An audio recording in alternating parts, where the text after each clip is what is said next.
जय हो भोजपुरिया समाज। तो कैसन मानी रहुआ लोग दोस्तों, हो जाइए तैयार एक बहुत ही बड़ा धमाका करने के लिए, क्योंकि आ रही है दबंग स्टार खेसारी लाल यादव की एक और धमाकेदार फिल्म जिसका नाम है प्यार किया तो निभाना। जी हाँ दोस्तों, आप लोगों को बता दें कि इस फिल्म की शूटिंग लंदन में हुई है और इन खेसारी लाल यादव के साथ में सुपर जोड़ी उनकी है इस फिल्म में हीरोइन, जो कि जिनका नाम की काजल राघवानी है। दोस्तों यह फिल्म हम लोगों के बीच में बहुत ही जल्द आने वाली है।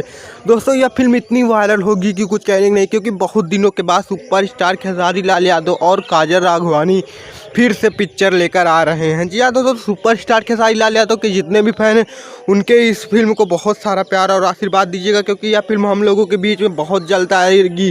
दोस्तों उससे पहले इस फिल्म का टीजर आने वाला है। तो दोस्तों सुपरस्टार खेसारी लाल यादव और काजल राघवानी की यह फिल्म बहुत वायरल होगी, तो आप लोग भी उनको अपना बहुत सारा प्यार और आशीर्वाद दीजिएगा। दोस्तों सुपरस्टार खेसारी लाल यादव को की इस मूवी की शूटिंग लंदन में हुई है। दोस्तों सुपरस्टार खेसारी लाल यादव के साथ साथ उनके जितने फैन हैं हमारे छोटे से चैनल को सब्सक्राइब कर लें, क्योंकि हम अपने इस चैनल पर सुपरस्टार खेसारी लाल यादव सबसे पहले ट्रेंडिंग न्यूज आपको देते हैं। मिलते हैं नेक्स्ट वीडियो में, तब तक के लिए जय हिंद, जय भारत, जय भोजपुरी समाज।